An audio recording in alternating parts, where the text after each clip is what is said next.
Pemirsa, momen mudik Lebaran 2024 dapat dimanfaatkan oleh pemerintah desa, terutama desa-desa wisata untuk memperkuat perekonomian mereka.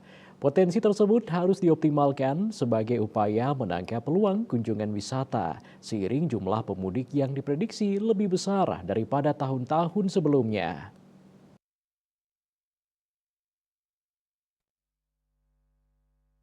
Selain itu, Menteri Desa, Pembangunan Daerah Tertinggal dan Transmigrasi Mendes PDTT Abdul Halim Iskandar yang akrab disapa Gus Halim mengapresiasi sinergi antara Bank Indonesia BI dengan Kemendes PDTT dalam menggelar penukaran uang. Kegiatan tersebut menurutnya memudahkan untuk menukarkan uang menjadi uang baru sehingga dapat dibagikan kepada keluarga dan tetangga di momen Lebaran.